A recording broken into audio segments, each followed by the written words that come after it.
Morning, y'all. Brett with Swafford Homestead. Got a little different video today. Something we started a long time ago. Well, Cindy actually started it.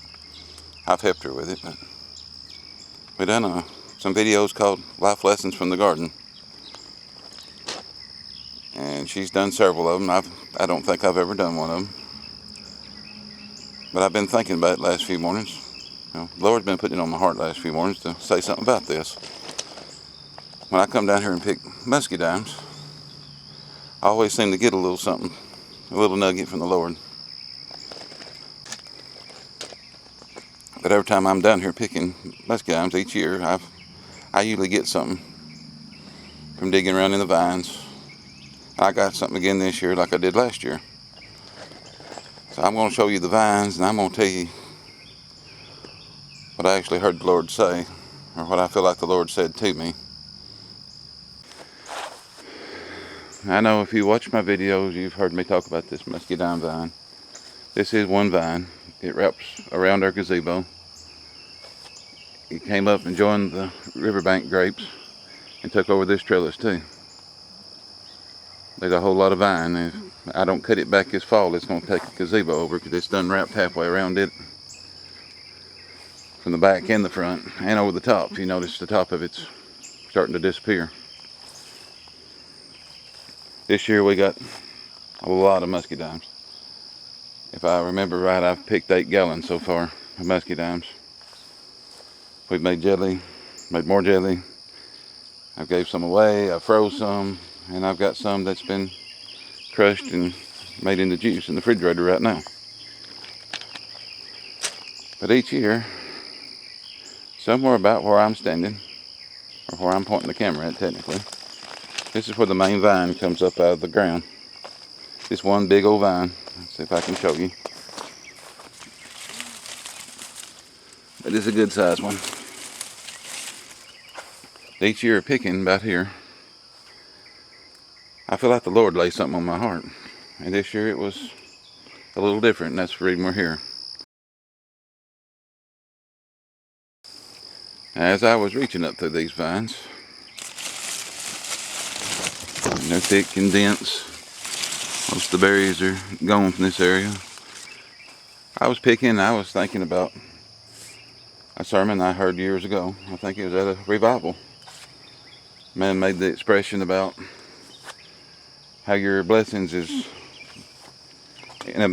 more or less in a big warehouse in heaven, just waiting for you to receive them. I was thinking, about that, and I was thinking, well, Amazon, has got big warehouses. Maybe mine's like Amazon. Maybe everybody's got one the size of Amazon.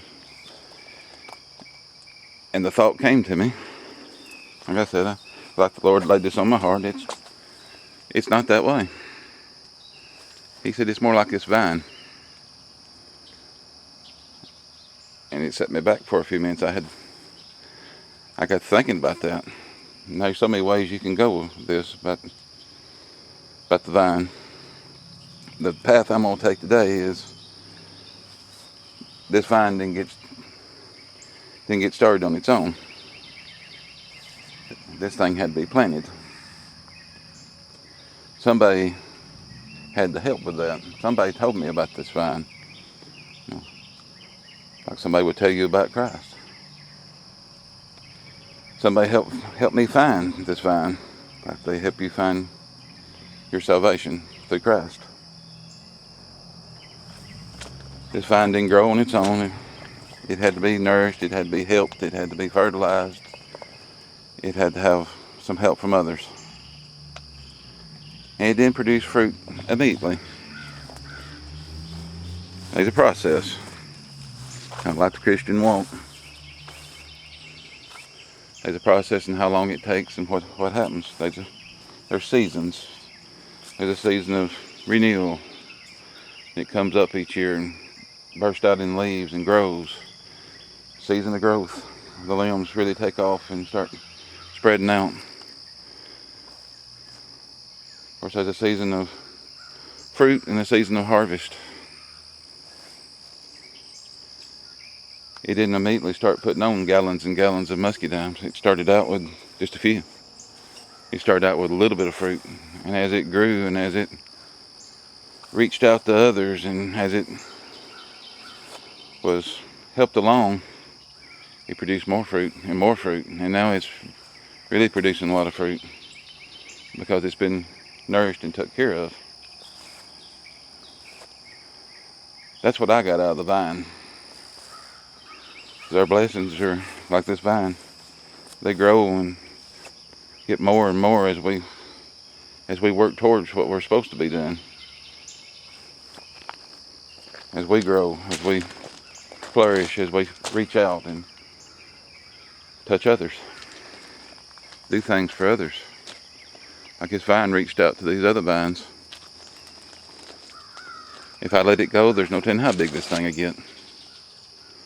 There also has to be a pruning. And that's something no Christian likes. The Lord has to prune us every once in a while and calm us down and straighten us back up and lean us back in the right direction. Yeah, I'm tripping and stepping all over everything. Sorry about that.